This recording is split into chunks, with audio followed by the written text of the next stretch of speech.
Hello, I'm Dr. Johanna Hemellering, and I'm excited to be with you today. As a little bit of background, I am a psychiatrist living in Ardmore and have been able to partner with the Ardmore Behavioral Health Collaborative in developing and now expanding Teaching with Hope. Today we're going to be digging into self-talk, not only what it is, but also looking at what is our individual self-talk, how does that influence our emotions and behaviors, and how can we start to train our brain to engage in less negative self-talk to improve our mental well-being. So to get started, let's first think about the question, what is self-talk? I bet the majority of you have a pretty good understanding of that, but here are some important points that will help us kind of build our discussion today. So generally we think about self-talk as being our inner dialogue. We have it all the time, right? And much of the time we aren't necessarily aware in the moment of the thoughts that we're having, but we can certainly feel the effect of them.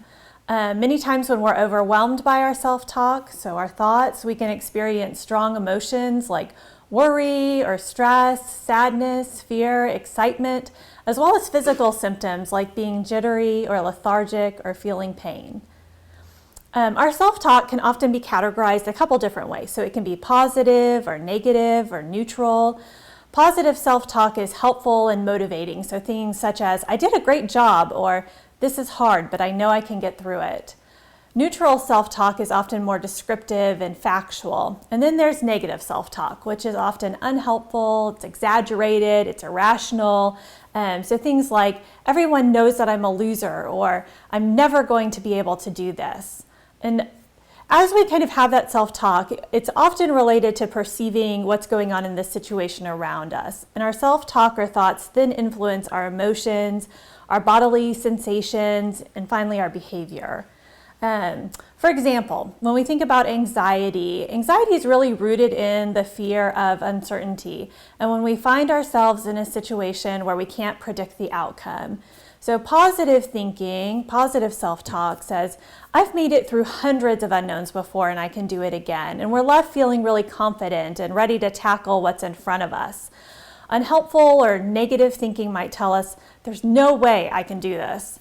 And so immediately we start to feel pretty doubtful or fearful. That actually becomes a trigger for our nervous system, and we get that flight or fight response, which actually is a really good thing when we're in a dangerous situation, but it's a lot less helpful if we're just approaching a new situation.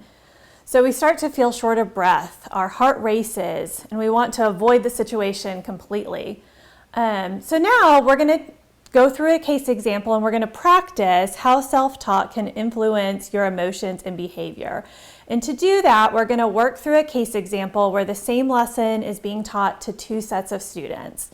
As we talk through this situation, pay attention to what thoughts you think the teacher is having, what emotions might be triggered by those thoughts, and then how that may be impacting the way that the teacher physically feels and acts. In your packet, there is actually a graphic that kind of puts all of those pieces together. So if you want to pull that out, you can go ahead and look at that while we go through it. So here's our case.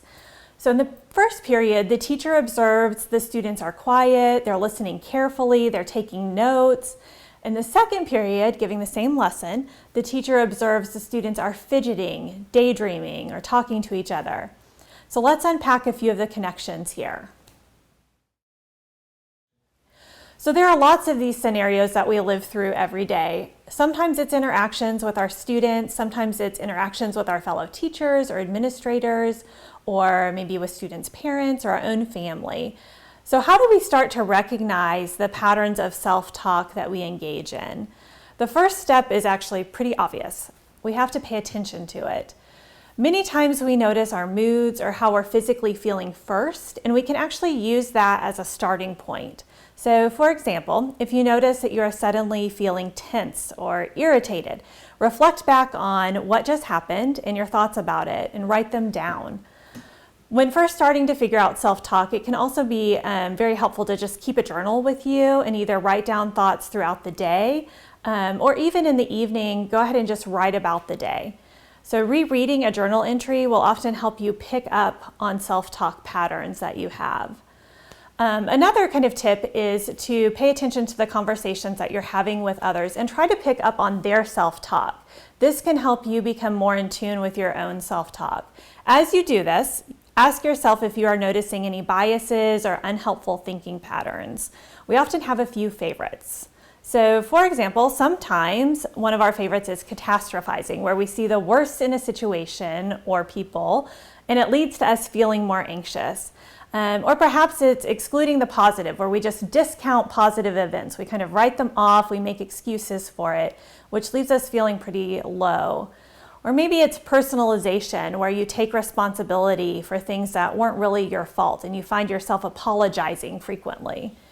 Some of the cues that we're using unhelpful thinking styles comes from the language that we are using. So how often do we catch ourselves saying, I should have, if only I bet they, or what if? These can all be clues that an unhelpful thinking style may be present. So when you catch yourself using one of these, see if just a shift in that language takes it from being negative to being neutral or even positive. For example, I should might become I could. I must could become I may. You can also associate these words with a mental image to prompt you to kind of pause and take a break and think about what you are thinking. So just to clarify, our goal here isn't to just think happy thoughts, but it's to think accurate thoughts. It isn't about removing bad emotions. For example, if someone hurts you, it's perfectly okay to feel sad or angry, but it's about seeing things as they are, interpreting them correctly so that we have the best chance of acting appropriately. So now we get to the fun part.